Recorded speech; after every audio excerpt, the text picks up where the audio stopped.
We've been discussing this possible move, haven't we, over the last month or so, but it looks like Chelsea have almost got their man, Raheem Sterling, moving from Manchester City to Chelsea. For more on this, as promised, let's welcome in, shall we? Frank Leboeuf is with us, as is Ali Moreno and Nedum Onuoha. Before we get to you guys, Craig, this seems to make sense, doesn't it, from Chelsea's perspective? Yeah, I mean, it makes sense from their perspective. You've got a player who can play along that front line, centre forward, if you have to play him there, on the left, on the right, with a striker, behind the striker, still pacey, still fit, still young enough, and got loads of experience. The big question is, he's leaving a monster of a club at the moment, a monster of a team in Man City, who will be challenging on every front again next year, domestically and across the board in Europe. And they've just signed arguably one of the two most vaunted players in world football, and Erling Haaland. I keep calling him Alfie. I was calling him Alfie the other day. Oh, nice. Sunshine's marriage with his dad. No, it's just because I played alongside his dad. But there's a balance in that between there and being maybe a bigger fish in that pond. Right. Because if you're asking me now, will Chelsea be challenging on all fronts next year? I can't answer that question. I mean, it depends how this transfer window has a continuation for them. Yeah. Or if it falls flat and they don't get the players they want. I can't answer that. It's a good deal with them getting Sterling, but they're unlikely to be anywhere close to City and Liverpool, barring they're going to sign another 7 or 8 players. Nathan, to Craig's point about City, what was interesting, you take a look at these stats and you kind of think, Raheem Sterling didn't feature that much. He was a bit part player, really, for City last year. You know, he featured in 47 games. He started in 32. How much are they going to miss him? Yeah, I think they will miss him, mainly for his presence, you know, but as you can see, the 32 starts are significant, but when they're playing 60 games a season, you start to realise that's not really the sort of ratio for a player who is integral to a side. And I think over the last 2 seasons, you can kind of see that he kind of became more on the periphery, which was a shame, because I think only a couple of years prior, he was second top scorer with Aguero. You know, this is a guy scoring 20, maybe 30 goals a season. But then as time passed, before you know it, you'd see Phil Foden on the left, you'd see Grealish on the left, and you wouldn't be thinking about Sterling. You think, oh, well, that makes sense. And same things on the right with Mahrez and the like. So I think for him, losing his sort of like almost ultimate status within that team must have been very hard for him. And I think from this Chelsea standpoint now, I think it is a chance for him to arrive somewhere, to be hungry. And he's from West London as well. And it's strange that a guy who's done as much as he's done so far is now having a chance to go and prove himself again and maybe take a team to the highest level. And I'm with Craig. We don't really know what Chelsea's going to look like next season. But in signing someone like Sterling, I think it's a big statement of intent because, you know, he's won what he's won, but he's still driven to win more. He's driven to be the main man. And when he's been the main man in the past, I think he's been very successful. Frank, with your Chelsea hat on, how do you feel about this? Well, you know, while the guys were talking, you know, I was wondering, what do I really think about that signing? I mean, kind of in a no man's land where, in fact, in a positive aspect of him signing is I always talk about the consistency of the game, and the guy is consistent. He's been playing more than 40 games a season, and he's clearly never been injured. But on the other hand, I feel that you're just adding one frontline player with the others, where I don't know where he stands in that Manchester City, if Guardiola wanted to keep him or not. And on top of it, I don't see any players leaving Chelsea. So what's going to happen? It's only another player with some doubts about his football. I felt that last season, not feeling trusted by Guardiola. Definitely a talented player, but he's not going to get De Bruyne to give him fantastic assist, which I guess he got a lot from. But I don't know. I want to see before judging him. And I'm happy, I would say, because he's a confirmed player. But how he's going to fit to the squad and the Chelsea squad, that I don't have the answer.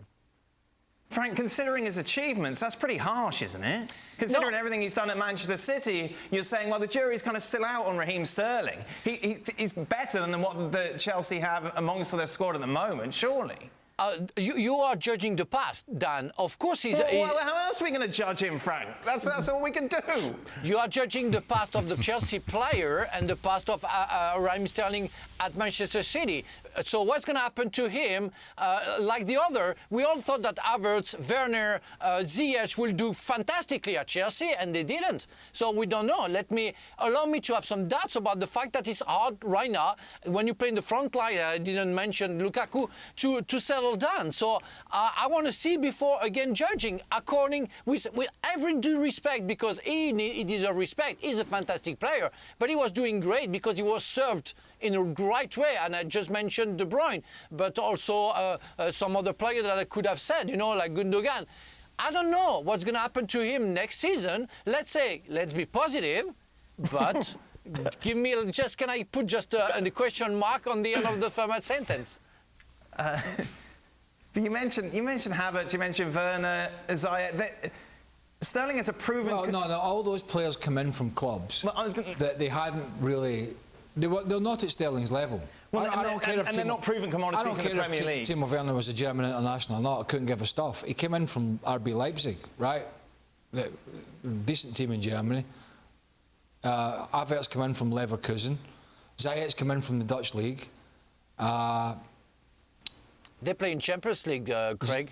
They showed in the Champions League that they were good enough to play in the club. Raheem Sterling's been playing for England. Raheem Sterling's, whether any of us are fans or not fans or whatever, he's been part of one of the great and most entertaining sides in Man City for the last few years, and he's been a prominent player for England, even when he was looking a little bit off form from Man City before the Euros in 2021. Gareth Southgate said, no, this guy, I know what he can do, and he started. So, he's way ahead of those other players, in my opinion. Ali, what do you think?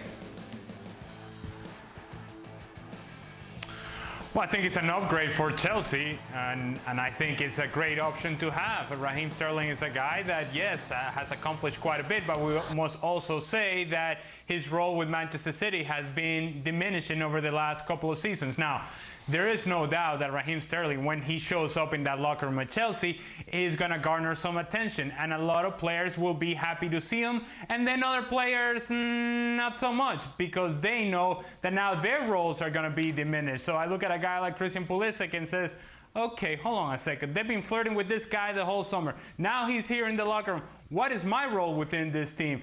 I think that's a question that's going to happen with a lot of guys at Chelsea, because Raheem Sterling, I think, demands that respect when he comes into the locker room, given the results and given the achievements from the past. And yes, Frank is right. We're judging the past, but we only can say what we have seen from Raheem Sterling. And what we have seen when we criticize, analyze, Raheem Sterling has been a productive player for Manchester City. His role had diminished. He needed a change. He now goes to Chelsea and has a new opportunity. Other guys at Chelsea will now have less opportunities than they did before. He's just got to have had doubts creeping into his mind. We'll go back to the graphic we had at the start of this segment in terms of the appearances and stuff. If you look at, and I just had a quick look, if you look at the Premier League appearances, now I haven't got exactly starts and subs and blah, blah, blah, Yep. but that's 47 games last year. Now, that's still a big contributor, 17 goals, 8 assists.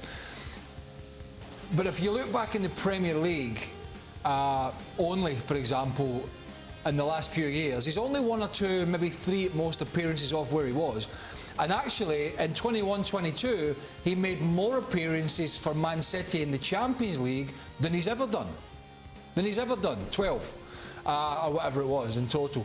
So, yeah, he might be getting a sniff of a manager, maybe looking at 1 or 2 others, blah, blah, blah. But he is, and I think he still would be, a big contributor. I mean, the Champions League, the Holy Grail, well, for some City, for some not, but the Holy Grail for most. And he made more appearances than he's ever done for Man City last year in that competition.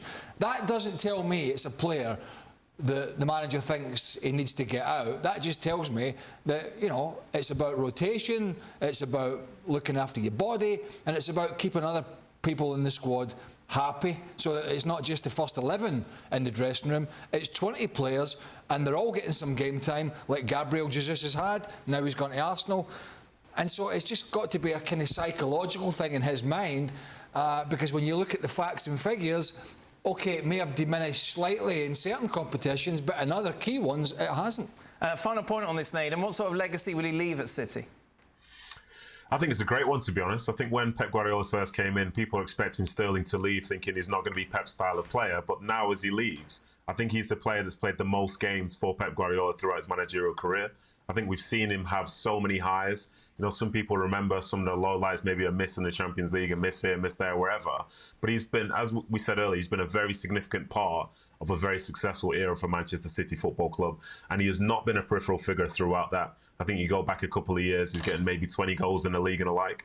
So I think as far as his sort of legacy, it's a tremendous one. I think as people will look back, they'll say he's had an incredible time, because when you look at Haaland, you look for Alvarez to come in, you know, if they're to fill his boots statistically, they need to have a lot of very, very good seasons. So for Sterling, I think he's done an incredible job. City have been very successful, and now he can walk away with his head held high because he's been such a consequential player for them in that era.